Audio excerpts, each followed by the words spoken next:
여러분 환영해 주셔서 감사합니다. 무엇보다 여기가 저 고향이거든요. 저는 여기 성 안에 있는 울산 침례교회가 제 모교회입니다.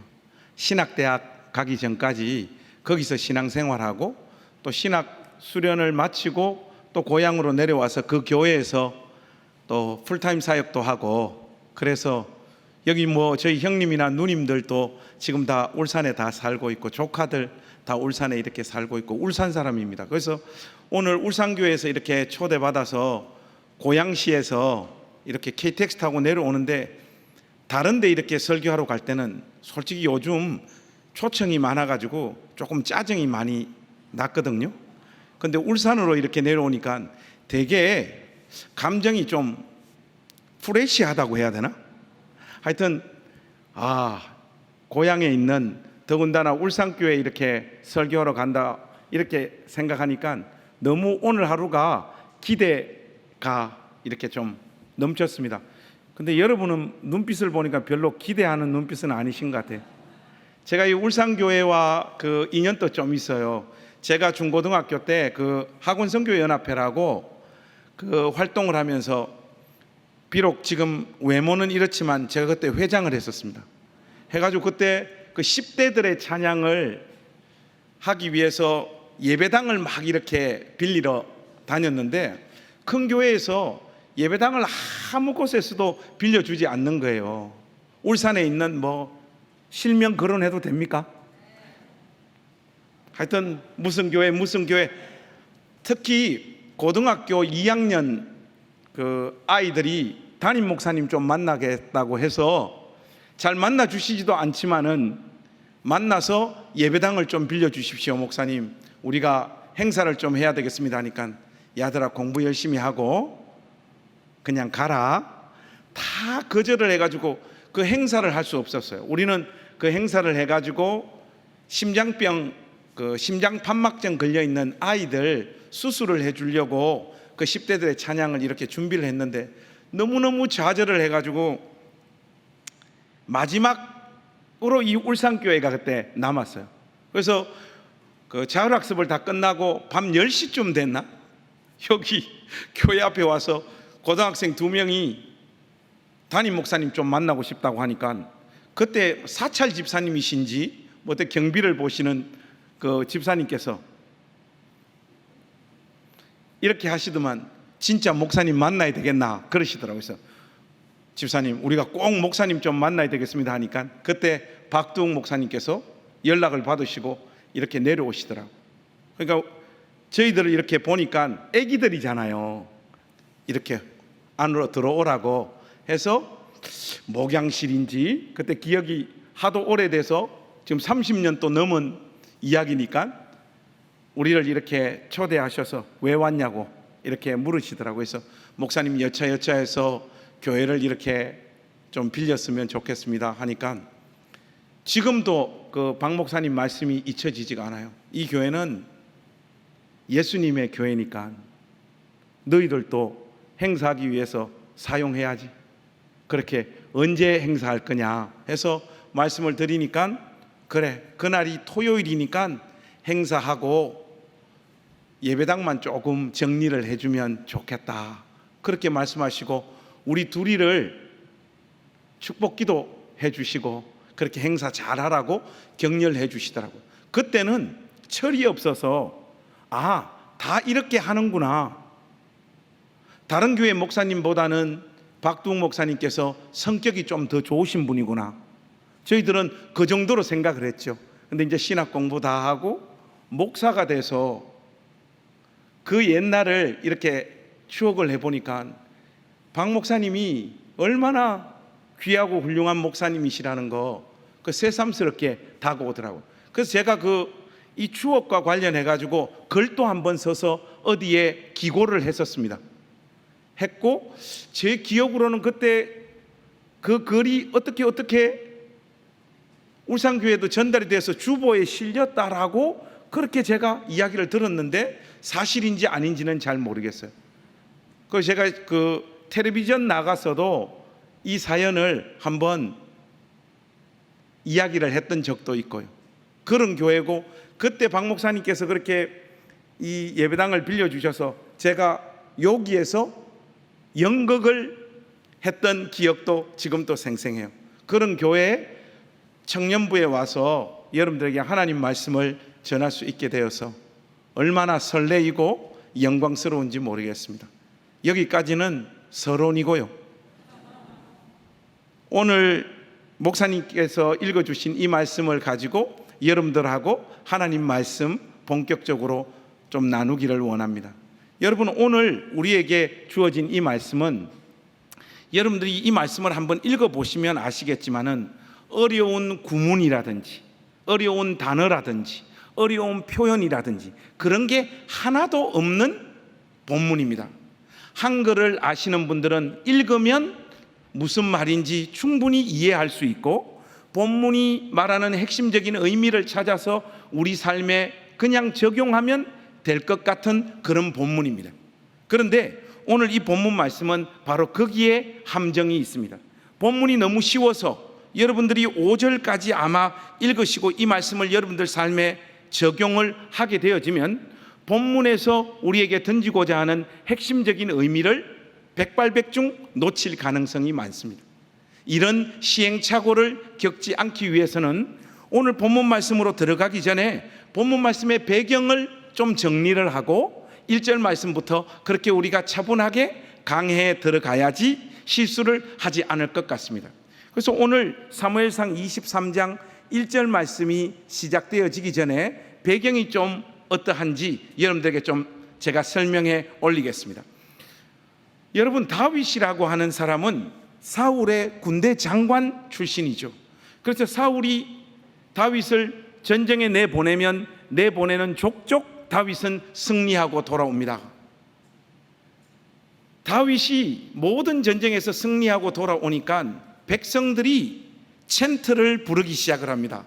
그 노래의 내용이 여러분 무엇입니까? 사울은 천천히요, 다윗은 만만히로다 하는 이 노래였습니다. 여러분, 이 노래를 듣는 다윗의 심장은 웅장해지고 뭉클했겠죠. 대단한 감동을 받았겠죠. 그런데 사울의 심정은 여러분 어떠했겠습니까? 이것은 보나 안 보나 뻔한 고통스럽고 힘들고 다윗을 향한 시기와 질투의 마음이 샘솟아 올랐을 가능성이 거의 100%입니다. 그리고 저는 이 사울의 심정이 어떠했을지 여러분들보다는 비교적 좀 더 생생하게 느끼는 경험이 있었습니다. 제가 코로나가 시작되기 전에 3년 전에 미국 우리 교단 얼바인 침례교회 부흥회를 인도하러 갔었는데 이제 거기에서 부흥회를 잘 인도했습니다마는 우리 주일 강단을 지금 우리 교회 부목사님이신 우성균 목사님이 저 대신 맡아서 그 주간을 설교를 했거든요. 교회를 비운 담임 목사 마음은 늘 이런저런 것 때문에 좀 걱정이 되는 게 사실이에요. 그래서 우리 부목사님이 설교를 잘 하셨는지 숙소로 돌아와서 우리 교회 홈페이지로 들어가서 우리 부목사님 설교를 들어봤어요. 우리 부목사님이 설교를 아주 잘 하시더라고요. 그래서 굉장히 저도 은혜도 많이 받고 흡족했는데 설교의 내용이 다윗과 사울의 관계에 대해서 메시지를 전하는 내용이었어요. 근데 설교를 잘 하시는데 중간쯤 가시다가 우리 행신교회 가족들을 향해 가지고 한번 따라해 보라고 제가 지금부터 하는 말을 한번 따라해 주십시오 그렇게 요청을 하는데 저의 이름은 김관성이잖아요. 우리 부목사님 이름은 우성균이고 근데 성도들 보고 뭐라고 따라하라고 하니까 관성은 천천히요, 성균은 만만히로다 그렇게 따라하는 거예요.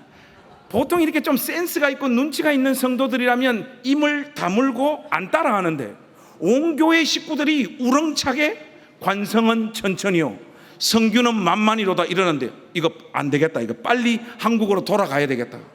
그 묘한 마음들이 저 마음에 이렇게 몽글몽글 올라오더라고요. 여러분, 지금 사울의 마음이 딱 그 심정입니다. 거기다가 사울에게는 악신이 역사하기 시작을 하면 자기 마음을 다스리지 못합니다. 이 그의 감정의 상태가 완전히 out of control 상황으로 치달아서 전쟁의 영웅이었고 자기의 최측근 오른팔이었던 왕궁에 함께 살고 있는 다윗을 몇 차례나 죽이려고 시도를 하잖아요. 하나님 은혜로 말미암아 다윗이 간신히 목숨을 구하죠. 그러나 바로 이 지점에서 다윗은 현실적인 판단을 할 수밖에 없습니다. 내가 더 이상 이 나라의 왕인 사울과 이 왕궁에서 함께 살 수는 없겠구나. 이 판단을 다윗은 할 수밖에 없죠. 그래서 다윗은 어떤 결정을 내리는가 하니까 자기를 따르는 참모들과 군사들을 이끌고 유다 땅 이곳 저곳으로 도망다니는 도망자가 되기로 마음을 먹습니다. 왜냐하면 왕궁에 머물러 있다가는 사울의 손에 죽을 수밖에 없으니까요. 그래서 다윗은 실질적으로 이 일을 감행하죠. 그런 다음 하루는 동굴로, 하루는 산으로, 하루는 황무지로 유다 땅 이곳저곳을 떠돌아다니는 도망자의 신세가 됩니다. 그런데 여러분, 유다 땅의 영토의 크기가 어느 정도 되는지 혹시 여러분 아십니까? 우리나라의 강원도 땅보다 더 작습니다. 이건 무엇을 의미합니까? 사울이 군사들을 2,000명, 3,000명 풀어가지고 다윗을 붙잡아 오라고 이야기하면 재수가 좋으면 한 달 도망 다닐 수 있어요. 통상적으로는 보름 안에 그 위치가 발각되어져서 왕궁으로 끌려올 가능성이 거의 100%입니다. 다윗은 사울의 눈을 피해서 여기저기로 도망을 다니지만 이 나라의 군대 장관으로서 직감적으로 느낄 수밖에 없는 거죠. 유다 땅 안에서는 더 이상 숨을 곳이 없도다. 그래서 다윗이 한 번 더 결단을 내립니다. 그의 결단의 내용이 무엇입니까? 이방 나라로 도망을 가야 되겠다. 거기에는 사울의 통치 영역이 미치는 곳이 아니기 때문에 비록 살기에는 낯선 환경이지만은 목숨만은 지킬 수 있을 것이다라고 판단을 한 것이죠. 그래서 모압 땅 미스베로 다윗은 도망을 갑니다.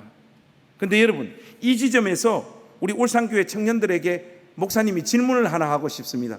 하나님이 여러분 인생에서는 어떤 분이십니까? 교회 다니는 사람들에게 이 질문을 하면 스테레오 타입으로 튀어나오는 내용들이 정해져 있습니다. 나를 도와주시는 분, 내 삶을 인도해 주시는 분, 힘 주시는 분, 은혜로우신 분, 이런 말랑말랑한 신앙 고백들이 막 쏟아져 나와요. 그런데 여러분, 그것이 여러분들이 배운 내용이 아니라 여러분 삶에서 실질적으로 느끼는 하나님이 실질적으로 그런 하나님이십니까? 저에게 만약에 하나님께서 목사님에게는 하나님이 어떤 분이십니까? 이렇게 물어본다면 저는 단호하게 이렇게 말할 수 있습니다. 나 잘 되는 꼴 죽어도 못 보시는 분. 저는 저의 인생의 여정에서 또 목회의 여정에서 하나님이 그렇게 느껴지는 날들이 솔직히 많았어요. 내가 무슨 결정만 하면 그 결정을 꺾으시고 방해하시는 하나님의 손길을 너무너무 많이 경험했기 때문에 그렇죠. 다윗도 마찬가지입니다. 이 고민 끝에 모압 땅 미스베행을 결행하고 갔더니 하나님은 가 선지자를 다윗에게 보내서 다윗을 책망하잖아요. 어떻게 너의 지혜와 힘과 능력으로 너의 목숨을 지키기 위하여 내가 왕이 되어 친히 통치하는 언약의 땅 유다를 벗어버리고 이방 나라로 와서 너 힘으로 너의 목숨을 지키려고 이렇게 몸부림치느냐? 당장 내가 기름 부음을 허락하여 그곳에 왕이 되어 나와 백성들 사이에 언약을 맺은 땅 유다로 당장 돌아가라. 가 선지자를 통하여 다윗에게 이 메시지를 던집니다.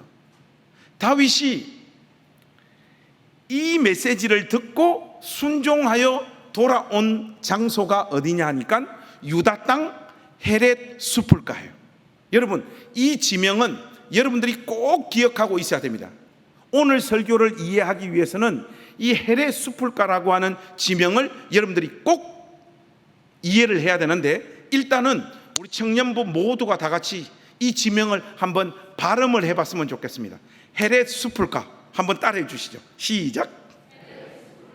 근데 지명 이름만 알아서는 안 되고요, 유다 땅 안에서 이 헤레 숲불가가 어느 정도 위치에 놓여 있는 곳인가가 여러분 머릿속에 그림 이미지로 딱 떠올라야 됩니다. 무슨 말인가 하니까 여러분 한번 테스트 해볼게요. 서울 하면 딱 떠오릅니까? 떠오르죠. 어느 정도 위치가 되는지 우리나라 지도 안에서 부산, 광주, 청주, 동해, 제가 말하는 동시에 이미지가 딱 떠오르죠.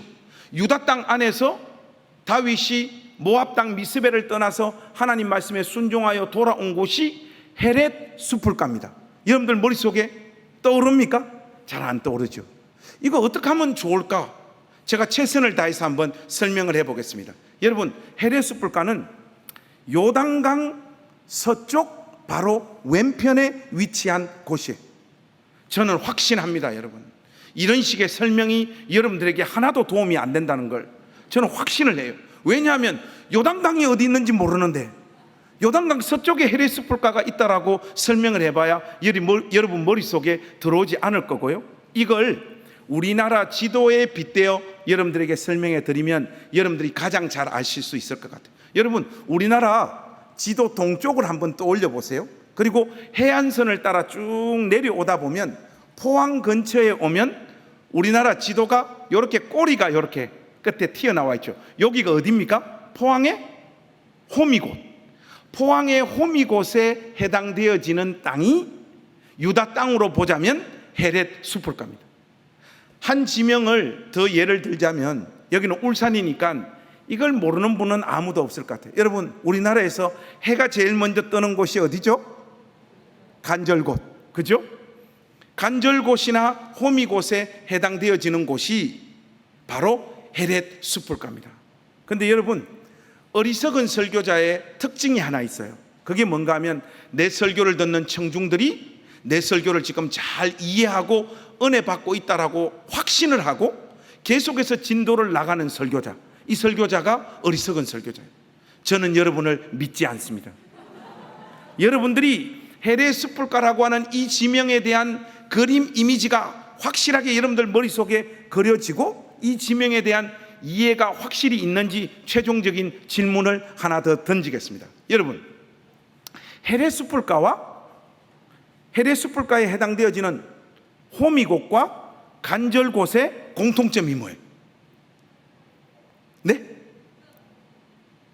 호미곶과 간절곶의 공통점. 여기 맨 앞에 앉은 우리 자매님 성함이 어떻게 되는지 모르겠는데 입 모양 보니까 곶이라고 했어요. 곶.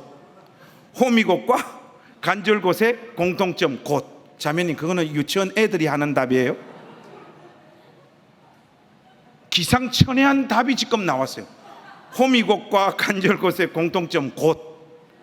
그거 말고 제가 여러분들에게 지금 여쭙는 것은 호미곶과 간절곶의 지리적인 위치의 공통점이 뭡니까? 지리적인 위치. 뭐 이렇게 복잡하게 자꾸 말하지 마시고 간단하게 그냥 좀 말해주세요. 호미곶과 간절곶의 공통점. 예? 맞았어요. 대한민국 뭡니까? 동쪽 끝이잖아요.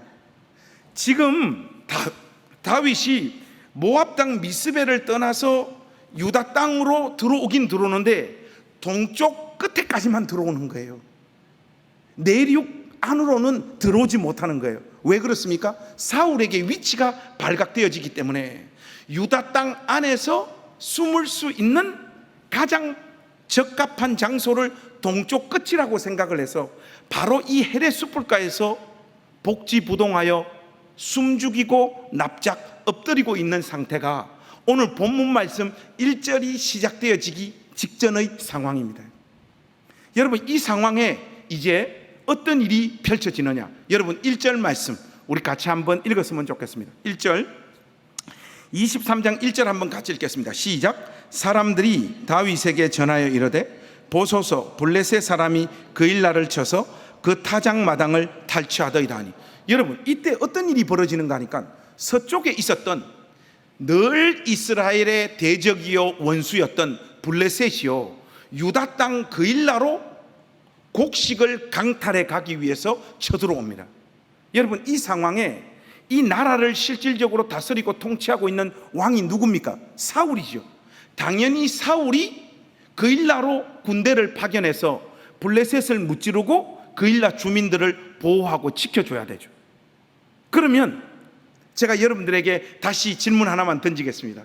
지금 헤레스폴가에 숨을 죽이고 납작 엎드리고 있는 다윗은 이 상황에 무엇을 해야 됩니까? 지금 아무도 답을 안 하고 침묵하고 계시잖아요. 근데 이게 정답이에요. 무슨 말인가 하니까 지금 다윗은 설치거나 까불면 안 됩니다. 왜냐하면 자기 목숨 하나 부지하기도 버거운 상황이기 때문에 그래요. 그런데 다윗의 참모가 이 소식을 다윗에게 전달합니다.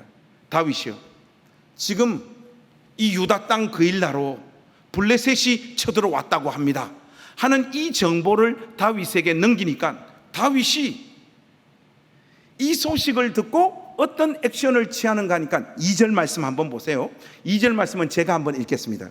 이에 다윗이 여호와께 묻자와 이르되 내가 가서 이 블레셋 사람들을 치리이까? 여호와께서 다윗에게 이르시되 가서 블레셋 사람들을 치고 그일라를 구원하라 하시니. 목사님은 솔직히요, 이 2절 말씀을 읽어보니까 이런 기도를 하나님 앞에 올리고 있는 다윗도 이해가 안 되고, 다윗이 어떤 형편에 놓여 있다는 것을 그 누구보다 잘 아시는 하나님께서 올라가라고 명령하고 계신데 그 하나님도 이해하기가 어렵습니다. 그렇지 않습니까, 여러분? 어쨌든 다윗은 하나님 앞에 기도하여 하나님의 답을 구했는데 블레셋을 너의 손에 붙이겠다고 약속하시니, 이 말씀에 또 다윗은 순종하기 위해서 참모들을 전부 다 불러 모읍니다. 얘들아, 하나님께서 우리를 헤레스폴가에서 그일라 땅으로 보내신다. 전부 다 올라가서 하나님의 이 명령을 받들자. 이렇게 이야기를 하니까 참모들이 전부 다 들고 일어납니다. 다 반대를 하기 시작을 하는 거예요. 3절 말씀에 그 내용이 기록되어져 있죠. 다윗의 사람들이 그에게 이르되 보소서, 우리가 유다에 있기도 두렵거든 하물며 그일라에 가서 블레셋 사람들의 군대를 치는 일이리까 한지라. 참모들이 전부 다 반대합니다. 우리가 유다 땅 헤레스폴가에 지금 숨어 있기도 버거운 상황인데 어떻게 그일라 땅으로 올라가서 전쟁을 할 수 있습니까? 참모들이 이런 반대를 쏟아놓는 것은 나름 유다 땅을 정확하게 파악하고 있기 때문에 그래요. 여러분, 헤레스폴가는 호미곶과 간절곶에 정도 해당되어지는 땅이라고 했죠. 그일라 땅은 여러분 어딘가면요, 헤브론에서 북서쪽으로 31km 떨어져 있는 곳이에요. 이런 식의 설명이 여러분들에게 도움이 됩니까, 안 됩니까? 안 돼, 안 돼. 제가 잘 알아요. 그래서 이 그일라 땅을 우리나라 지도에 빗대어 설명을 하자면 어딘가면 대전이나 청주 정도 해당되어지는 거예요. 여러분, 호미곶과 간절곶에서 대전이나 청주로 지금 간다고 한번 생각해 보세요. 어떤 상황입니까? 동쪽 끝에서 내륙 정중앙으로 들어가는 거예요. 여러분, 지금 숨바꼭질하러 갑니까? 아닙니다. 군가 부르고 전쟁하러 갑니다. 참모들이 왜 반대를 하는가 하면요, 설령 우리가 그일라 땅으로 올라가서 블레셋과 싸울 때 하나님께서 힘 주시고 은혜 주셔서 그일라 땅에서 블레셋을 무찌른다 하더라도 우리의 위치는 백발백중 사울의 군대에게 발각되어질 텐데, 그러면 자칫 잘못하면 앞으로는 블레셋과 싸우고 뒤로는 사울의 군대와 또 싸워야 되는, 이 가운데 완전 끼어버리는 상황이 연출될 텐데 어떻게 우리가 그일라 땅에 올라갈 수 있습니까? 이게 참모들의 항변입니다. 여러분, 이 참모들의 이야기는 누가 들어도 상식적이고 합리적이고 옳은 이야기예요. 다윗은 분명히 하나님 앞에 기도하여 응답을 받았지만 참모들의 이 설득력 있는 이야기를 듣고 마음이 흔들렸던 것 같아요. 다윗의 마음이 흔들렸다라고 하는 결정적인 증거는 다윗이 이 기도 제목을 가지고 다시 한번 하나님 앞에 묻는 장면에서 우리가 확인할 수 있습니다. 4절 말씀 보니까 다윗이 여호와께 어떻게 했다고요? 다시 묻자온대. 여호와께서 대답하여 이르시되 일어나 그일라로 내려가라. 내가 블레셋 사람들을 내 손에 넘기리라 하신지라. 이번에도 2절에서 응답하셨던 것처럼 똑같이 다윗에게 응답을 합니다. 참모들의 이야기가 아무리 설득력 있는 이야기라고 할지라도 2번이나 하나님 앞에 기도했고 2번 다 똑같이 응답하시는 하나님의 말씀을 다윗은 거절할 수 없죠. 그리하여 이 하나님 말씀에 순종하여 다윗은 헤레스폴가를 떠나 그일라 땅으로 올라갑니다. 올라가서 이 다윗이 맞이하고 있는 삶의 결과를 여러분 5절에서 한번 보십시오. 다윗과 그의 사람들이 그일라로 가서 블레셋 사람들과 싸워 그들을 크게 쳐서 죽이고 그들의 가축을 끌어오니라. 다윗이 이와 같이 그일라 주민을 구원하니라. 보통 이런 5절 말씀 뒤에는 신앙이 좋은 권사님들이나 집사님들이 추임새를 넣습니다. 그죠? 할렐루야, 아멘, 뭐 이런 내용들. 여러분, 제 이렇게 외모를 보면 영어를 좀 할 것 같아요? 아니면 전혀 못 할 것 같아요? 예? 여러분, 말 잘못하면 뒤에부터 이 설교 내용이 이제 시시해지기 시작합니다. 여러분, 외모로만 보면 좀 어떻습니까? 알겠습니다. 잘 알겠습니다. 예. 제가 울산 사람들이 사람들 잘 속이는 거 알아요. 네. 이 5절 말씀을 제가 영어로 한번 표현을 해볼게요. 5절 말씀은 해피 엔딩. 여러분, 무슨 대단한 영어를 기대했겠어요?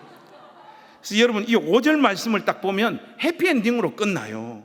그래서 보통은 5절까지 이 말씀을 읽고 여러분 삶에 이 말씀을 한번 적용해 보십시오 하면 대부분의 신자들이 이 말씀을 가지고 어떻게 적용을 하는가 하면 나의 생각, 나의 뜻을 꺾고 하나님 말씀에 순종하게 되어지면 하나님은 우리의 예상과 기대보다 훨씬 더 큰 은혜와 승리를 우리 삶에 허락하여 주신다. 이렇게 보통은 이해하고 그렇게 이 말씀을 적용을 합니다. 근데 제가 오늘 이 말씀을 5절까지로 딱 잘라버린 이유가 있어요. 여러분들이 그 뒤에 전개되어지는 내용을 더 이상 추측하지 못하도록 하기 위해서 5절까지 자른 거예요. 여러분, 1차적으로는 다윗이 하나님 말씀에 순종하여 이 기가 막힌 승리의 결과를 손에 쥡니다. 그런데 여러분, 2절만 밑으로 내려와서 7절 말씀 한번 보십시오. 7절 말씀은 우리가 소리내서 한번 같이 읽었으면 좋겠습니다. 7절 같이 한번 읽겠습니다. 시작. 사울이 이르되 하나님이 그를 내 손에 넘기셨도다. 그가 문복과 문빗장이 있는 성읍에 들어갔으니 갇혔도다. 여러분, 그일라 땅으로 올라가게 되면 이런 현실을 만나게 될 거라는 걸 이미 누가 꿰뚫어 보고 있었습니까? 참모들이 꿰뚫어 보고 올라가면 안 된다고 했잖아. 사울이 지금 토해놓고 있는 이 신앙 고백의 아름다움을 한번 보십시오. 하나님이 그를 내 손에 넘기셨도다. 그가 문과 문빗장이 있는 성읍에 들어왔으니 갇혔도다. 여러분, 이거 우리나라 속담으로 5글자로 하면 어떻게 됩니까? 도간에 든 쥐. 그러면 사울의 감정을 실어서 7글자로 하면 어떻게 돼요? 뭐 그렇게 복잡하게 생각을 하세요? 도간에 든 쥐새끼지. 얼마나 죽이고 싶었던 다윗입니까? 그런데 자기 발로 걸어 들어와서 문과 문빗장이 있는 성읍에 들어와서 딱 갇혀버렸습니다. 딱 잡아서 죽이기 가장 적합한 상황을 하나님께서 지금 나에게 허락하고 계시도다. 이렇게 지금 사울이 고백하는 거예요. 실제로 여러분 있잖아요. 다윗이 하나님 말씀에 순종하여 올라간 이 그일라 행 때문에 자기 인생에 가장 가혹하고 고통스럽고 서럽고 힘들고 깜깜한 현실을 맞이하게 됩니다. 그것도 하루 이틀 지나고 난 다음 어떤 반전이 있는 것이 아니라 굉장히 긴 시간, 자기 인생에서 내린 이 선택으로 말미암아 자기 삶의 기초가 완전히 흔들려 버리는 그 상황으로 내몰립니다. 이제 더 이상은 이방 땅으로도 도망을 못 가잖아요. 유다 땅 안에서만 도망을 다녀야 되는 절체절명의 상황으로 다윗의 삶이 내몰린단 말이죠. 여러분, 이 말씀이 굉장히 아이러니하지 않습니까? 하나님 말씀에 순종하여 올라간 그일라 행 때문에 자기 삶의 가장 고통스러운 현실을 맞이하는 다윗. 세상에 이런 법이 어디 있냐고요. 우리가 알고 있는 신앙의 문법은 그렇지 않잖아요. 우리가 알고 있는 신앙의 공식은 하나님 말씀에 순종하면 하나님께서 은혜를 베푸시는 거잖아요. 형통하는 거잖아요. 어려움을 뚫고 영광된 자리에 서는 거잖아요. 그런데 하나님 말씀에 순종한 삶의 결과가 매일매일을 죽음의 공포에 시달리면서 하루는 동굴로, 하루는 황무지로, 하루는 산으로 도망다녀야 되는 이 현실을 끊임없이 만나야 되는 이런 상황이 연출되다니, 이게 우리가 어떻게 이해할 수 있냐 말입니다. 그런데 이 이야기가 여러분 14절에 이렇게 소결론으로 일단락 되어집니다. 일단은요, 14절 말씀을 여러분 한번 보십시오. 다윗이 광야의 요새에도 있었고 또 십광야 산골에도 머물렀으므로 사울이 매일 찾되 하나님이 그를 그의 손에 넘기지 아니하시니라. 여기도 보니까 저쪽 왼쪽에서 살짝 아멘 이런 소리가 흘러나와요. 나올 줄 알았어요 저는. 근데 여러분, 이거 진짜 아멘 맞습니까? 아멘 맞냐고요. 그 명시적인 표현으로 보면 기가 막힌 아멘이에요. 사울이 매일 찾되 하나님이 그를 그의 손에 넘기지 아니하시니라. 하나님이 다윗을 보호하고 지켜주셨구나. 그렇게 우리가 이 말씀을 다 이해를 하는데 좋습니다. 제가 그래서 우리 울산교회 청년부 가족들에게 신앙의 두 가지 옵션을 지금부터 제시하겠습니다. 저는 복잡하게 안 합니다 여러분. 1번이냐 2번이냐 둘 중에 하나입니다. 한 분도 빠지지 마시고 여러분의 신앙관, 가치관 모든 걸 동원해서 나는 1번이다, 나는 2번이다, 여러분 선택하셔야 됩니다. 넘버 원, 목사님, 제가 솔직히 다윗이라면요, 저는 헤레 숲불가에서 그일라 땅으로 올라가지 않겠습니다. 저는 솔직히 헤레 숲불가에서 참모들하고 병사들하고 미래를 준비하겠습니다. 군사훈련 열심히 하고 기도하면서 하나님의 신령하신 뜻이 어디 있는가를 계속해서 묵상하고 살피다가 하나님께서 결정적인 기회를 허락하실 때, 그때 이 헤레 숲불가에서 하나님 영광을 위하여 일어나는 그 삶을 선택하겠습니다. 여러분, 이게 1번이에요 1번 2번 아닙니다. 2번이나 기도했고 2번이나 똑같이 응답하신 하나님의 명령을 거절할 수 없습니다. 저는 헤레 숲불가에서 그일라 땅으로 올라가겠습니다. 올라가서 그일라 주민들을 구원하고, 그러나 위치가 사울에게 발각되어져서 하루는 산으로, 하루는 황무지로, 하루는 동굴로 매일매일 죽음의 공포에 시달리면서 도망을 다니되 붙잡히지는 않는 은혜, 이 은혜 받아 누리며 계속해서 죽음의 공포에 시달리겠습니다. 2번. 자, 여러분 결정하셔야 됩니다. 지금 목사님, 저는 솔직히 저의 기질이나 성격이나 신앙관으로 봤을 때 솔직히 저는 1번을 선택할 것 같습니다. 손 들어보세요. 1번. 이게 뭡니까 여러분? 확실하게 자기 의사를 표현하세요. 1번 높이 한번 들어보세요. 1번 꽤 많네요. 1번을 전문적인 용어로 불신자라고 이야기합니다. 목사님, 저는 2번입니다. 죽음의 공포에 시달리되 하나님 말씀에 순종하는 2번. 저는 그일라로 올라갑니다. 2번 손. 2번. 아니, 안 드는 사람들은 또 뭐예요? 확실하게 하십시다 여러분. 2번이 좀 많은데 2번을 전문적인 용어로 돌았다, 그렇게. 여러분, 광신자들이에요.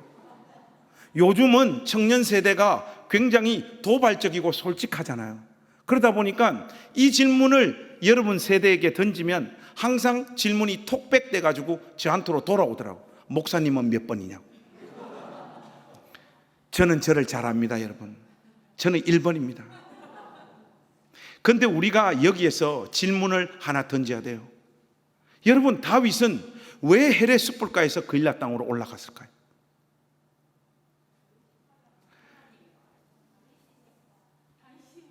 그거는 내가 다 말한 거잖아.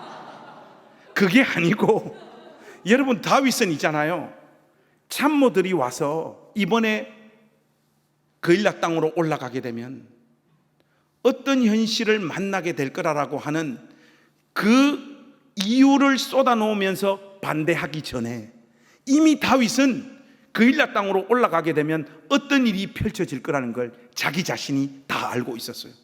여러분, 다윗은 군대 장관 출신입니다.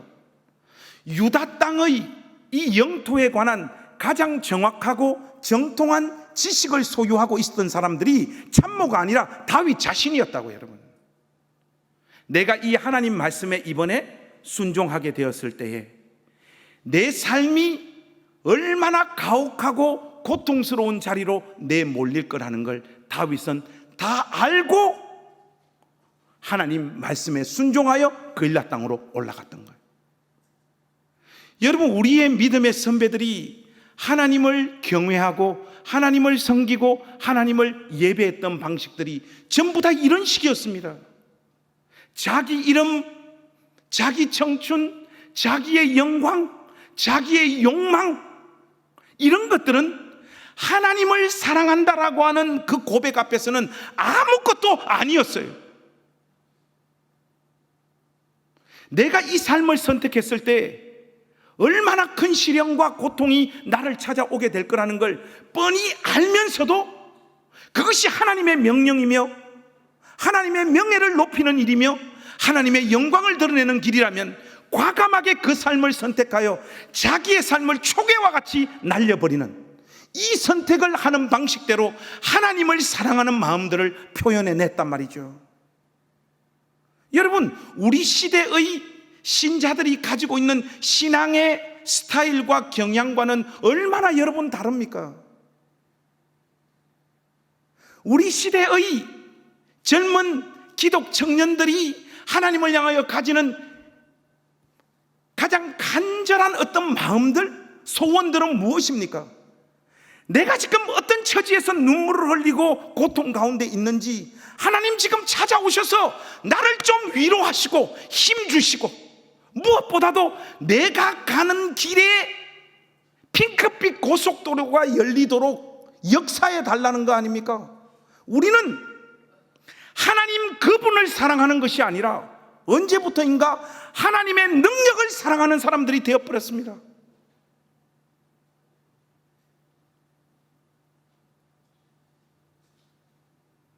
프랑스의 유명한 작가 알랭 드 보통, 여러분들 아시죠? 그 책이 수준이 그냥 보통이더라고요. 근데 이분이 사랑에 대해서 여러분 정의를 할 때 사랑을 이렇게 정의하고 있더라고요. 여러분, 20%의 팩트와 80%의 상상.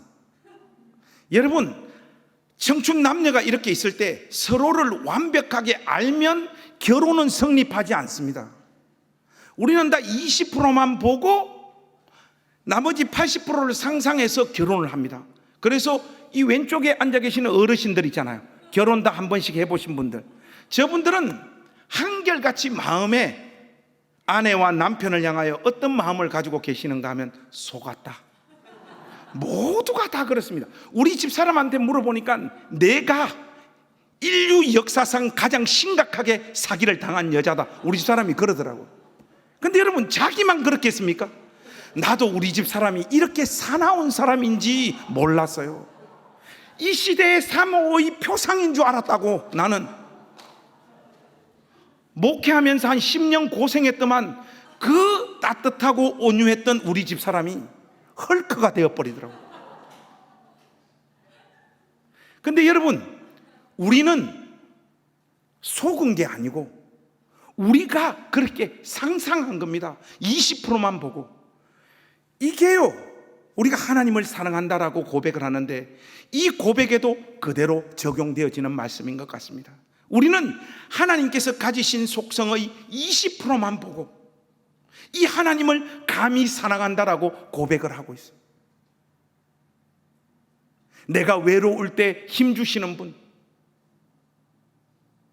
내가 시험 칠 때 좋은 성적을 허락하시는 분, 무엇보다도 찍신으로 역사하셔서 애매한 것은 다 맞게 하시는 하나님,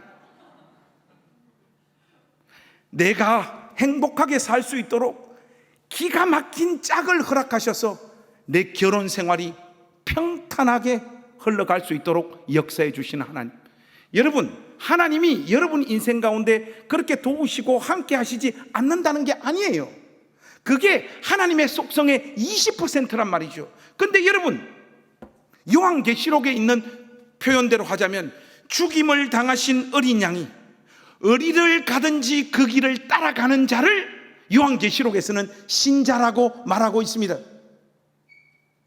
이 20% 말고 하나님의 다른 속성들, 다른 것들을 여러분 삶 가운데 요청하시고 요구하고 계시는 그 하나님을 여러분 가슴 속에 담았을 때 진짜 여러분 입술 가운데서 하나님을 사랑합니다라고 그렇게 고백하실 수 있냐 말입니다.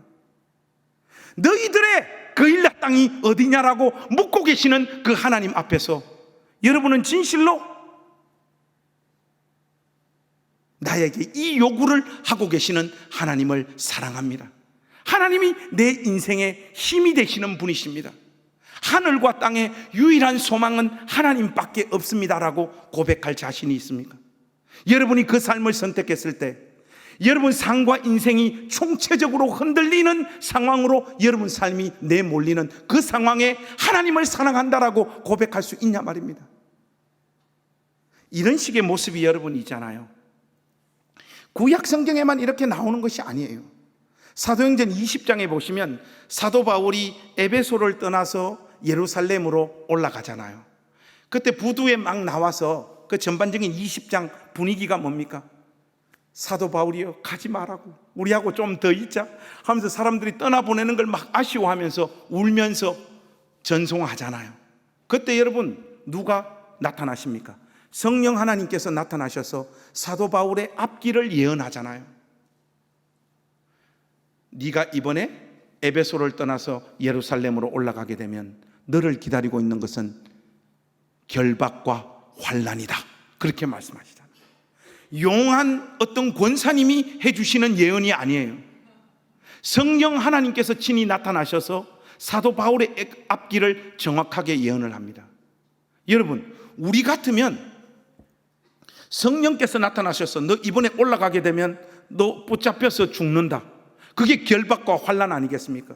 이렇게 선명하게 우리에게 말씀해 주시면 우리는 이 상황을 백발백중 어떻게 해석을 하겠습니까? 아, 성령께서 이번에 올라가시는 것은 막으시는구나. 우리는 100% 그렇게 이 상황을 이해를 하죠. 그런데 사도 바울이 성령의 이 예언이 끝나자마자 사도행전 전체에서 가장 감동적인 신앙을 고백하잖아요. 우리 주 예수 그리스도의 은혜의 복음을 증언하는 일을 마치려 하면은 나의 생명조차 조금도 귀한 것으로 여기지 아니하노라. 올라가면 붙잡혀서 죽는다는 것을 알면서 사도 바울은 에베소를 떠나 예루살렘으로 올라갑니다. 우리의 믿음의 선진들이요, 신약에서나 구약에서나 하나님을 사랑하고 하나님을 경외하는 삶의 방식들이 전부 다 이런 식이었어요. 여러분, 언제부터인가 피조물인 우리를 위하여 하나님이 존재하는 것처럼 되어버렸어요. 아닙니다. 우리가 하나님의 영광을 위해서 존재하는 존재들이죠.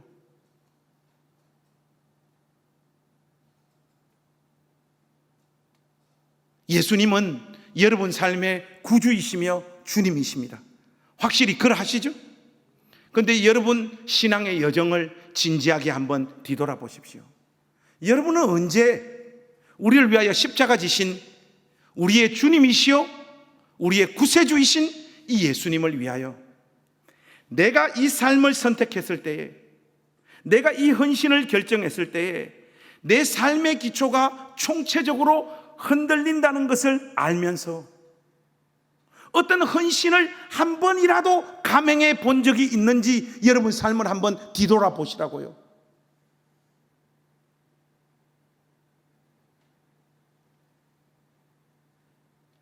이런 헌신들이 한 번도 없는 자들의 입에서 어떻게 감히 하나님을 향하여 그분을 사랑한다라고 고백할 수 있습니까? 이렇게 십자가를 지신 우리 주님을 향하여 당신은 나의 구세주이시며 주님이십니다라고 고백할 수 있습니까?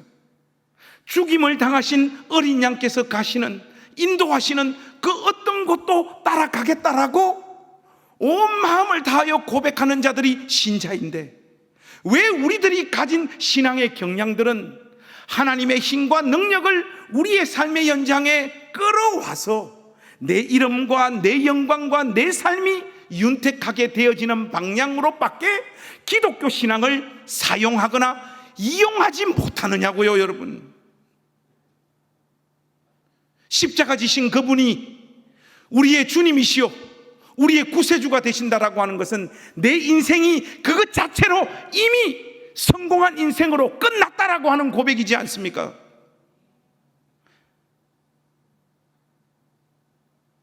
여러분의 남은 인생의 삶의 결과들이 여러분들이 꿈꾸고 소망하는 방향으로 흘러간다고 해서 더 그리스도 안에서 복받고 성공한 인생도 아니고, 여러분들이 꿈꾸는 인생이 전혀 허락되어지지 않는 고통스럽고 깜깜하고 바닥을 치는 인생으로 여러분들이 산다고 할지라도 여러분 인생은 실패한 인생이 아닙니다. 왜냐하면 우리는 이미 십자가 지신 그리스도 예수 안에 들어와 있는 인생이기 때문에 그렇습니다. 이 자기 정체성을 확실하게 가진 자만이 주님께서 오늘 우리에게 요구하시는 그 일라 땅으로 올라갈 수 있는 거예요. 제가 지금 목회하는 곳 말고 직전에는 도시 빈민들하고 한 5년 동안 목회하고 사역을 했더랬습니다. 그 교회에서 이렇게 청빙받아서 가보니까 처음에는 뭐 교인들이 한 50명 정도 된다고 이렇게 소식을 듣고 갔는데, 막상 가보니까 70살 넘은 할머니 7분, 그리고 60살 넘은 할머니, 요즘은 60살 넘으면 할머니 이러면 신뢰되는 표현인데, 그래서 솔직히 할머니는 할머니잖아요. 한 60살 넘은 할머님들이 한 6, 7명 있고, 남자는 한 명도 없고, 6개월에 한 번 정도 좀 이상한 아저씨가 한 번씩 이렇게 교회 오는, 전부 다 여자 할머님들로 구성되어져 있는, 동네는 완전 70년대 분위기가 풍기는 그런 동네였어요. 막 길거리에 아저씨들 노상방뇨하고 완전 그런 동네였어요. 그게 그 동네에서는 전혀 이상하지 않는. 그래서 부임해서 갔더니 저는 책을 통해서 그때까지는 가난을 배운 사람이라 가난한 사람들이 다 착한 줄 알았어요. 근데 막상 가서 목회를 해보니까 여러분, 가난한 사람 안 착해요. 인생에서 그 실패한 아픔들과 상처들이 막 뿜어져 나오는데 무시무시해요. 그래서 설교 준비를 열심히 해서 설교를 했어요. 하면 할머님들 매주 그냥 다 주무세요. 설교 안 들어요. 그러니까 몇 달을 계속 그런 경험을 하다 보니까 사람이 솔직히 지치더라고요. 그래서 어느 날은 에라이 모르겠다, 대충 하자, 기본 가락으로, 이때까지 배운 기본 가락으로도 이 할머님들은 내가 어떻게 할 수 있지 않겠는가 싶어서 설교 준비를 안 하고 주일 낮 예배 강단에 섰어요. 설교를 하기 시작하는데 또 그 설교에는 은혜를 받네. 이게 사람 미치겠더라고요. 뭐를 준비해서 시행을 해봐도 하나도 먹히지도 않고, 교회가 새롭게 될 가능성 0%. 그런데 제가 그대로 끝내기에는 너무 젊은 목사였어요, 그때. 그래서 그날 주일날 제가 그랬어요. 돌아오는 주일날 우리 교회도 대신방을 하겠습니다. 여러분, 교인 13명이어도 대신방은 대신방이잖아요. 그래서 신방을 하기 시작을 하는데, 여러분, 옛날에 드라마 중에 한지붕 세 가족이라고 있었어요. 근데 우리 마을은 한지붕 7가족. 대문 열고 들어가면 7가구가 다닥다닥 살아요. 그 가난한 사람들이 모여 사는 동네인데, 우리 여집사님 인도하에 갔죠. 가서 대문을 열고 맨 오른쪽에 우리 여집사님이 사시더라고요. 그래서 첫 번째 그 집에 가서 신방하며 축복기도 하고, 다음 집으로 이제 가기 위해서 대문을 딱 여는데, 대문 열고 이 오른쪽으로 딱 보니까 단칸방에 아저씨 한 분이 방에 이렇게 웅크리고 앉아 계시더라고요. 그래서 제가 우리 여집사님 보고, 집사님, 전도하고 가십시다 하니까 우리 여집사님, 목사님 빨리 가자 이러더라고. 우리 교회는 희한했어요. 담임 목사에게도 높은 말을 안 써요. 높은 말 반, 반말 반인 거예요. 목사님 그냥 가자 지금 빨리 바쁘다 이러는 거예요.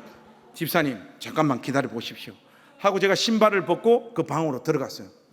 주 예수를 믿으라, 그리하면 너와 내 집이 구원을 얻을. 아저씨 동네 새로 부임한 젊은 목사입니다, 예수님 믿으십시오 하니까 그 한 60살 정도 된 아저씨가 앉아서 저를 딱 쳐다보시더라고. 하길래 바깥에 보니까 제가 모르는 무슨 분위기와 어떤 사연이 있어요. 우리 여집사님이 빨리 나오라고 막 하는데 이게 뭐가 있는 것 같은 거예요. 등골이 서늘한 게. 그래서 나가서 집사님 왜 그러냐니까, 목사님 그 아저씨 어느 장에 4급. 우리가 말하는 것은 아저씨가 알아듣지만 아저씨가 말하는 걸 동네 사람들이 아무도 못 알아들어. 그래서 우리도 아저씨한테 말 안 하고 아저씨도 마을 사람 그 누구한테도 말 안 하고 그냥 혼자 사는 아저씨인데 목사님 지금 거기 가서 뭐 하는 거예요? 빨리 다음 신방 가자고 하니까, 여러분 울산 사람의 곤조가 있잖아요.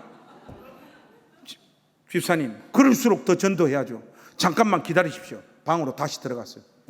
하나님이 세상을 이처럼 사랑하사 독생자를 주셨으니 이는 저를 믿는 자마다 멸망치 않고 영생을 얻게 하려 하심이라. 한 번 말씀을 내뱉으니까 또 말씀이 생각나는 거예요. 영접하는 자 곧 그 이름을 믿는 자들에게는 하나님의 자녀가 되는 권세를 주셨습니다. 아저씨 예수 믿어야 영생 얻습니다, 예수 믿으십시오 하고 제가 복음을 풀어서 막 설명을 하는데 아저씨가 뭐라고 말을 하는데 알아듣지를 못하겠는 거예요, 제가. 그런데 그 몸짓과 분위기가 나도 예수 믿고 싶다 라고 말씀하시는 것은 알겠더라고. 그래서 아저씨 돌아오는 주일날 혹시 우리 교회 오실 수 있냐고 하니까 오겠다는 거예요. 이야, 제가 부임해가지고 우리 교회 새 가족이 첫 번째 생긴 날이에요. 남은 신방 대충 해버렸어요. 대충 해버리고 주일을 기다렸어요. 제가 그날 주일날 무슨 설교했는지 지금도 기억이 생생해요. 요한계시록 5장으로 설교했어요. 초라하고 가난하게 사는 거, 하나님을 아버지로 부르는 일에 조금의 방해거리도 되어지지 않습니다. 여러분 이 기가 막힌 설교에 할머님들은 평상시 습관을 쫓아 다 주무시고 약속을 지켜서 우리 그 경배 아저씨라고 아저씨가 오셨는데 설교를 듣고 막 눈물을 막 흘리시더라고요. 그때 제가 확신을 했어요. 확실히 내가 설교를 잘하는 사람이구나 해서 설교 끝내고 축도하고 내려가서 아저씨 약속 지켜주셔서 감사하다고 아저씨 안고, 아저씨 이제 사나 죽으나 예수님 안에서 살고 예수님 안에서 살다가 하나님 부름받는 그런 아저씨 됐으면 좋겠다니까 그렇게 하겠다는 거예요.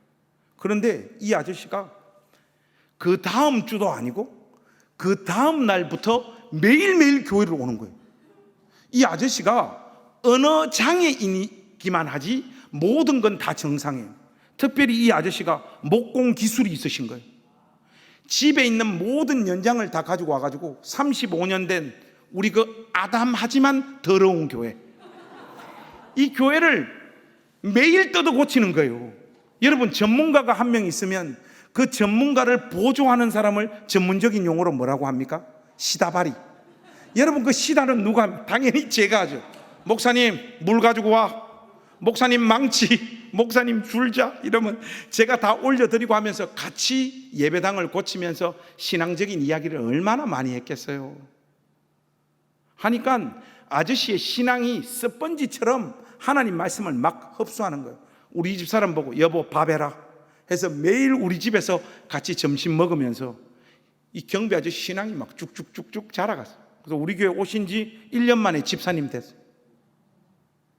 근데 하루는 이 경비 아저씨가 저보고 그런 거예요. 목사님 나 일산 백석동에 집을 샀는데 우리 집에도 목사님 와서 신방해 줄 수 있어요? 이러는 거예요. 아니 신방이야 내가 당연히 가지. 근데 경비 아저씨 일산에서 제일 비싼 땅이 백석동인데 거기 무슨 돈이 있어서 집을 샀어? 집 산 거 맞아요? 하니까 집 산 거 맞대요. 근데 아무리 생각해도 믿어지지가 않는 거예요. 왜 그런가 하니까 우리 경배 아저씨 직업이 뭔가 하니까 의사소통이 안 되니까 노가다도 안 시켜줘요, 여러분. 그래서 우리 마을에 그 산자락 밑에 노름하우스가 있어요. 거기에 우리 경배 아저씨가 아침에 눈만 뜨면 가서 노름하는 아저씨들의 시중을 봐줘. 술 사와라, 담배 사와라 하면 하루 종일 거기서 심부름하면 거기서 돈 제일 많이 딴 사람이 집에 갈 때 2만 원, 3만 원 준다고요. 그러면 그 돈 모아가지고 그 단칸방에서 90살 넘은 어머니하고 2년 전까지 살았던 거예요. 제가 경배 아저씨를 처음 만났을 때는 어머니가 돌아가신 상황이었고, 그렇게 사시는 분인데 일산백석동에 어떻게 집을 사요? 그래서 제가 뒷조사를 한번 해봤어요. 싹 뒷조사를 해보니까 그러면 그렇지, 집을 산 게 아니고 장애인들에게 국가에서 영구 임대주택을 1순위로 주는 거 있잖아요. 그걸 경배 아저씨가 집을 샀다 이렇게 표현하는 거예요. 제가 이거이씨 집 산 거 아니잖아 하니까, 목사님 그래도 집 사면 목사님 모시고 예배를 드린다길래 나도 그거 해보고 싶어서 그거 안 해도 내가 예배할 수 있어요 해서, 우리 교회는 남자 성도가 아무도 없으니까 우리 여권사님하고 여집사님하고 우리 사람하고 갔어요. 가서 사철의 봄바람 불어 있고 찬송 불렀죠. 1절 부르는데 1절이 잘 넘어갑니다. 근데 2절 부르는데 경배 아저씨가 눈물이 터져버린 거예요. 어느 장애인으로 태어나가지고 한 번도 변변한 직업도 가질 수 없었고 학교도 다녀본 적도 없었고 결혼도 못했고 아들이 장애가 있어서 어머니가 다른 형제들보다 경배하고 산다고 그 어머니 모시고 그 단칸방을 전전하다가 우리 고양시에서 제일 가난한 사람들이 모여 사는 그 마을까지 흘러 들어온 거예요.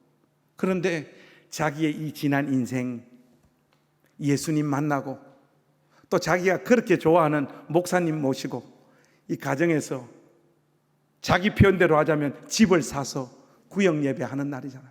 하는데 경배 아저씨가 막 우는데 그 모습 보니까 그 마음이 느껴지는 거예요.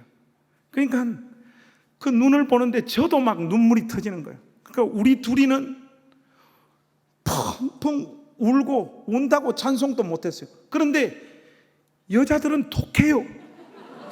권사님, 여집사님은 끝까지 찬송을 잘 불러요. 다 부르고 나서도 계속 울고 있으니까 그 우리 권사님 좀 못됐거든요.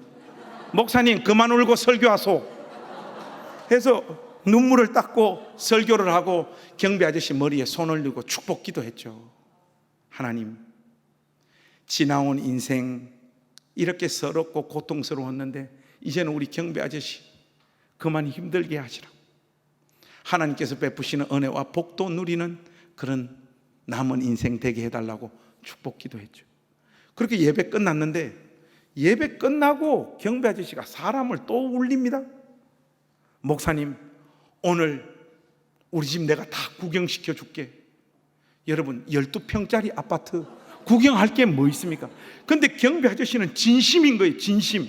그 60 넘은 아저씨가 목사님 여기가 큰 방이고 여기가 작은 방이고 하는데 그 천진난만한 60 넘은 아저씨가 자기 평생에 제일 깨끗하고 제일 넓은 집에 그거 자랑하는 모습 보니까 왜 그렇게 눈물이 나요? 도저히 견딜 수가 없어서 저는 아파트 베란다로 나와가지고 그 벽 붙잡고 기도했어요. 하나님 우리 경배 아저씨 그만 힘들게 하시고 서럽게 하시라고 하는데 그 궁궐과 같은 12평짜리 아파트를 권사님들하고 우리 집 사람한테 다 구경시켜주고 이래 나오는데 제가 그 베란다가 아니고 참 복도죠. 복도에서 울고 있으니까 목사님 지금 울어? 그러더라고요. 우는 거 아니라고. 우는 거 아니라고 하니까 목사님 오늘 나하고 밥 먹으러 가야 된다고. 내가 권사님들한테 다 코치를 받았다는 거예요. 목사님 모셔서 예배 드리면 목사님하고 같이 밥을 먹어야 된다 하길래 목사님 나 사모님한테 물어보니까 목사님 해물탕 좋아한다 해가지고 이 해물탕 집 다 예약해놨던 경배 아저씨 오늘은 경배 아저씨 집 산 날이니까 내가 대접하겠다고 이야기하니까 절대로 안 된다는 거예요. 목사님 식사 대접하려고 일 안 시켜주는 거, 노가다 아저씨한테 가가 제발 일 좀 시켜달라고 일주일 동안 일해가지고 목사님 식사 대접하려고 돈 자기가 모았다는 거예요. 목사님 이거 목사님 안 먹으면 안 돼 그러는 거예요. 여러분 그거는 안 먹으면 안 되잖아요. 가자 이씨 해가지고 허리띠 풀고 그날 해물탕 배 터지게 먹었어요. 배 터지게 먹고 이제 집에 가려고 이제 나와서 식당 앞에 섰는데, 제가 그때 미국에서 태어나서 처음 설교 초청을 받아서 부흥에 떠나기 이틀 전이었어요. 경비 아저씨가 저보고 그러는 거예요. 목사님 미국 가거든 너무 오래 있지 말고 빨리 와 그러더라고요. 집회 끝나면 바로 오는데 뭘 걱정이야 하니까 목사님 보고 싶어서 그렇다는 거예요. 그 말 한마디 한마디가 얼마나 애틋한지. 그런 다음 그 식당 앞에서 제 목을 이렇게 끼안고 안으시더만 경비 아저씨가 또 우시더라고. 우시면서 저한테 하시는 말이, 목사님 나 많이 사랑해줘서 고맙다고. 여러분 60 넘은 아저씨한테 사랑 고백 한번 받아봤어요? 그 경비 아저씨하고 붙잡고 그 식당 앞에서 또 울었어요 우리 둘이. 그게 제가 목회하면서 많은 신방을 했지만 저의 평생에 제일 아름다운 기억으로 남아있는 신방이에요 그게. 그리고 저는 미국 잘 갔다 왔고 그 교회에서 목회를 잘 했죠. 그리고 한 2년 정도 흘렀습니다. 그 2년 어간에 어떤 일이 있었는가 하니까 제가 그곳에서 목회를 하면서 제가 쓴 책 본질이 이긴다, 그 책을 썼는데 그 해 여러분 기독교 서적들은 잘 안 팔려요. 이게 보통 보면 2,000권 팔리면 베스트셀러입니다. 기독교 서적은 5,000권 팔리면 초울트라 대박. 그리고 10,000권을 넘으면 이거는 신의 영역이에요. 그는 없어요. 책이 한 1,000권 나오면 한 권이 10,000권 팔릴까 말까 하거든요. 근데 그 해 10,000권 넘어간 책이 기독교 출판사에서 3권이 나왔어요. 그 한 권이 누구 책인가 하면 이찬수 목사님 책이었어요. 그런데 이분은 반칙이에요. 자기 교인들이 그냥 사주면 10,000권이에요 여기는. 그러니까 이런 거는 카운트 해주면 안 돼요. 그리고 또 한 권이 누구 책인가 하니까 유기성 목사님 책이에요. 여기도 반칙이에요. 이 교인이 사주면 10,000권 돼버려요. 근데 우리 교인은 13명이잖아요. 그때 저 책이 20,000권을 넘게 팔렸어요. 그래서 이게 막 기독교 출판 시장에 센세이션한 일이었어요. 지금 동정하시는 겁니까? 그래서 책이 나오고 그 기점부터 우리 교회에 매주 새 가족들이 막 밀려오는 거예요. 그 해가 다 가기 전에 우리 예배당이 다 차버렸어요. 그리고 책은 계속 불티나게 팔려나지. 여기저기서 설교 초청들은 쏟아지지. 방송에서 나와달라고 하지. 내 인생이 이거 도대체 어디로 굴러가려고 이러냐. 이런 상황에 또 교회가 계속 성장하고 이러다 보니까 흥분 모드가 됐어요. 그때 저를 제일 사랑하시는 저 고신측 목사님인데 의정부에 있는 우리 목사님이 저보고, 김 목사 너 지금 이렇게 쭉 돌아가는 상황을 보니까 아무래도 큰 교회에서 청빙이 올 것 같다 그러더라고요. 목사님 저는 큰 교회에서 불러도 안 가요. 여기 이 사람들하고 같이 살 거예요.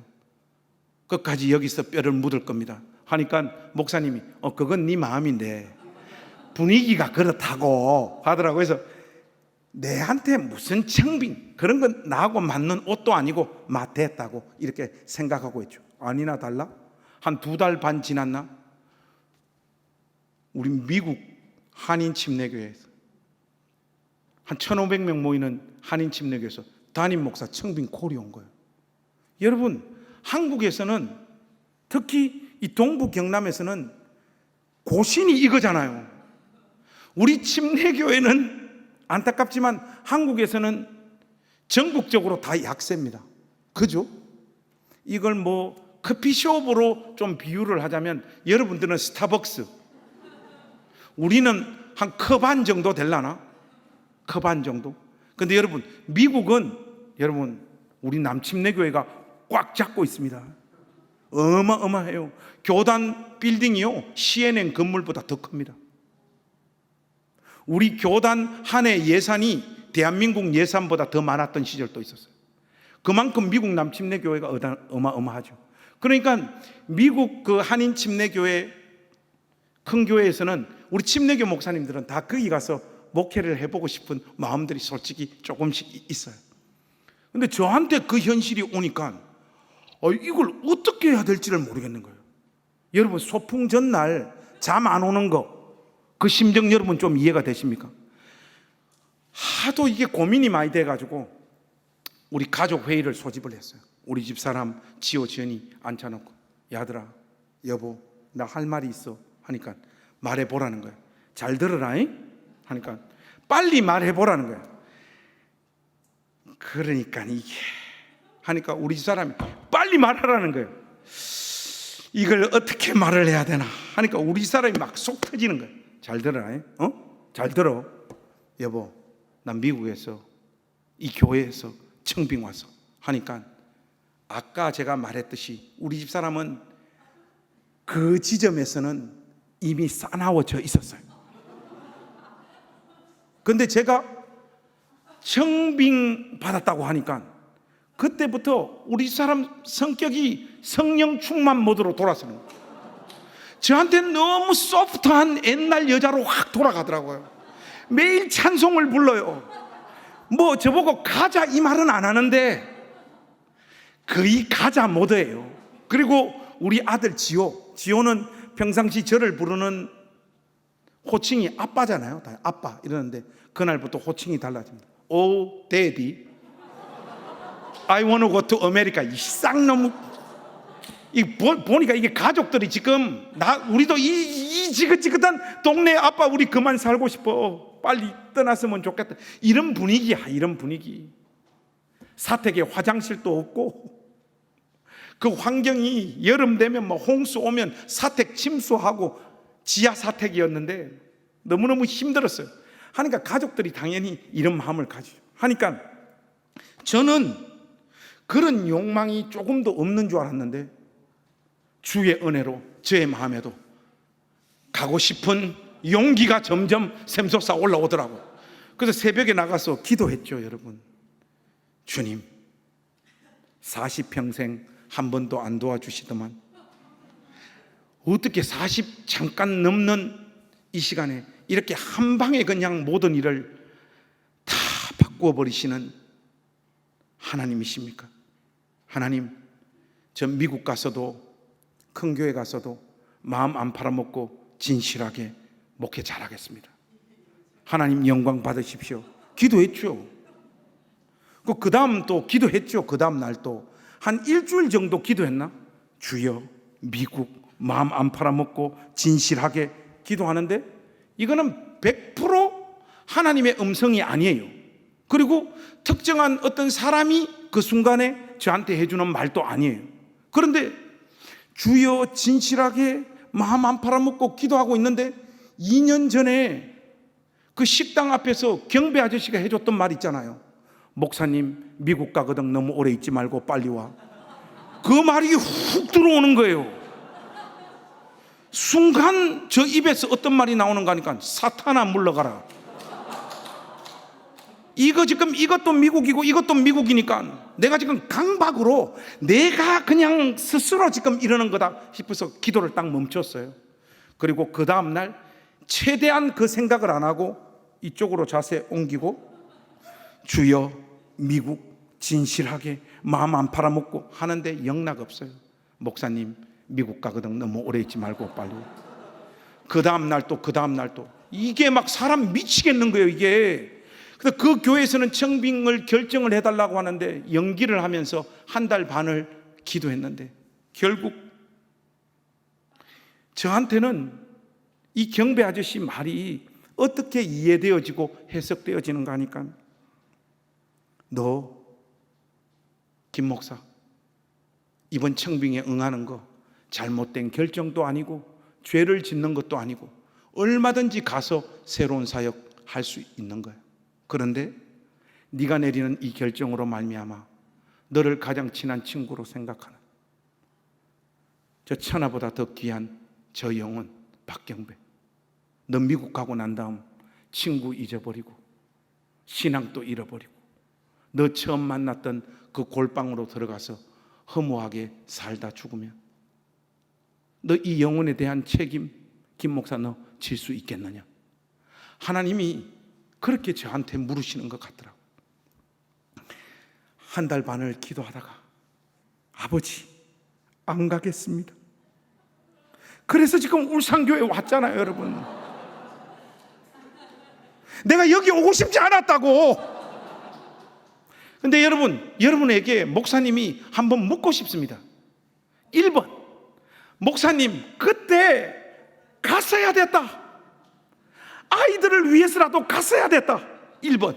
2번, 목사님 안 간 거 잘하셨습니다.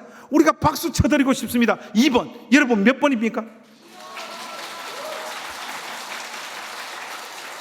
여러분이 진짜 악한 사람들이에요.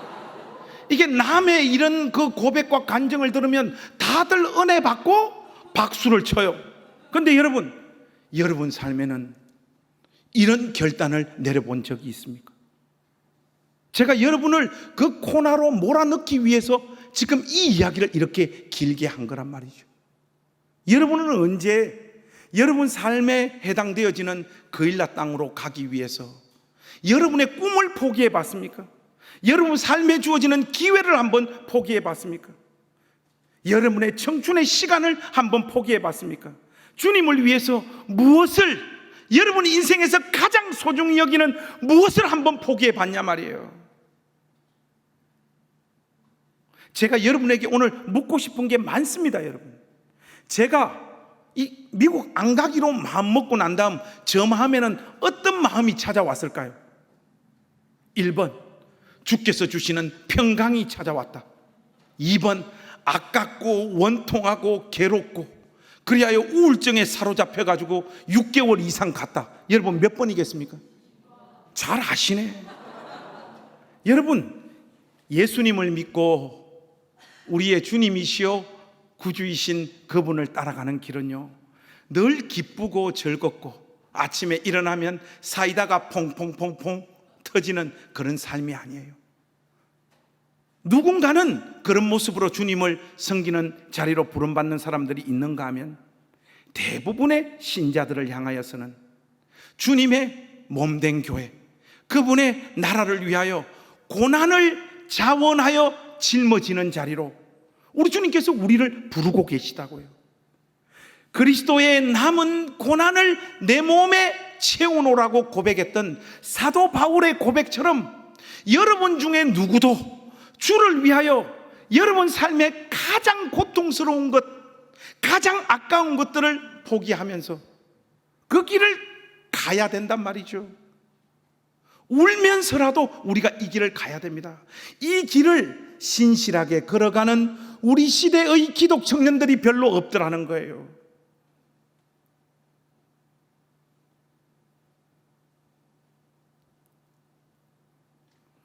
제가 이 이야기 하나만 더 하고 여러분을 향한 오늘 이 메시지를 마무리할까 합니다. 여러분, 목사님들이 새벽에 일어나서 새벽 기도 갈 때 어떤 마음으로 갈 것 같습니까?